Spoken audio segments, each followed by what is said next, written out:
Well, it's Sunday night in Dr. Paul's house, and so we're having a special dessert tonight. We're making pumpkin pie, but we are a gluten-free house.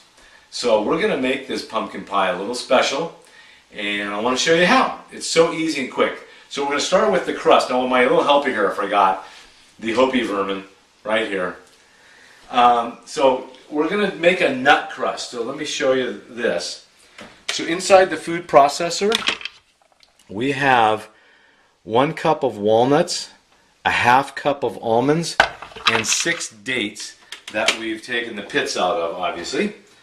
Very important to get those pits out, because if not, this will just grind them up and you'll break teeth. You don't want to do that. Okay, so we just finished grinding up the walnuts, almonds, and dates. By the way, if you take your dates out of the refrigerator and let them get room temperature, they grind up a lot easier. I forgot to do that. So it's a good thing that we had the camera off when this is going, because it made a heck of a noise. Hope had her hands over her ears. She didn't like it. Anyway, so here we have this granular mixture of nuts and dates, and just pour it. Now I like to use a really deep pie dish like this, so that because the crust takes up some room. And I've tried using like the bottom of a glass to press this, and what works best is just the back of your hand. And just press it in here, just kind of work it around, get it even as best you can, and up the sides as evenly as you can. Got some thin spots here we want to make sure that, yeah, it's just sometimes a little harder. I also put a little bit of grapeseed oil. I oiled the bottom of this dish a little bit. You could use butter or coconut oil. Just makes it so that when you go to scoop it out after you've baked it, it just makes it easier. So instead of your typical crust, we have a nut crust. Now I know there's all these families with people, and particularly kids, with nut allergies. Which, by the way, why is nobody asking why? You know, Dr. Steve and I talk about this all the time. It's just this accepted thing now in our society where, oh yeah, you can't take nuts to school, there's nut allergies. It's wrong. It's because we're living out of natural rhythms with our food sources and what we do with children as they're growing up. Okay, so that's done. So now we're going to do the filling part. So I've got a can here of organic... What? Why don't you crack the eggs, Hope? Okay. So Hope's going to crack a couple eggs. So this is organic pumpkin that you can get almost anywhere now. Gosh, Trader Joe's and Whole Foods, I think. I'm not sure. We might even have this at our local supermarket here. It's starting to have quite a bit of halfway decent selection of organic and natural foods. So crack both those eggs. We get some shell in there. And then get a small fork out and beat it.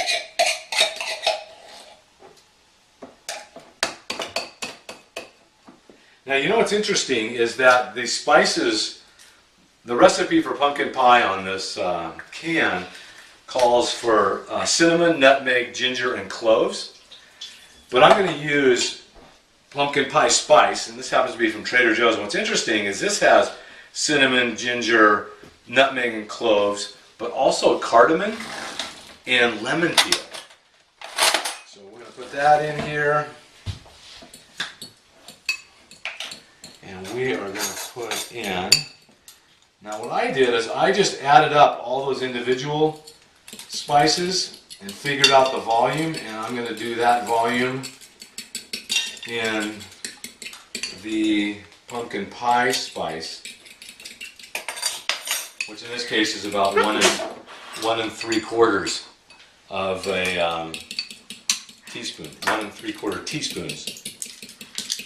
So Hopi's beaten the eggs, and then the last thing, the recipe calls for a can of condensed milk, but we're going to do heavy cream. I don't like milk of any kind, particularly condensed milk. That seems so kind of 1950s. Okay, maybe I was born in the 50s, but that doesn't mean we have to use stuff like that. Plus, I love heavy cream. I think it's much more nutritious than milk because it's more fat than cream. Do you want to pour it? Yes. Okay. I don't know why kids like to pour things. And now put the eggs in there, Hopi.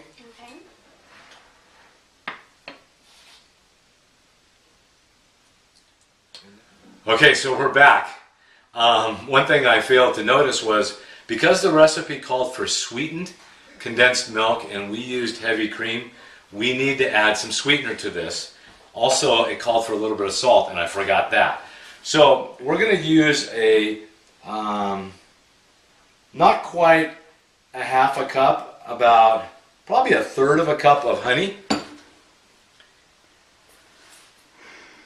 and a half teaspoon of salt. I should have put some oil in this so that the honey would come out of here. Pour it into this. Let me get a spatula so I can get the rest out of here.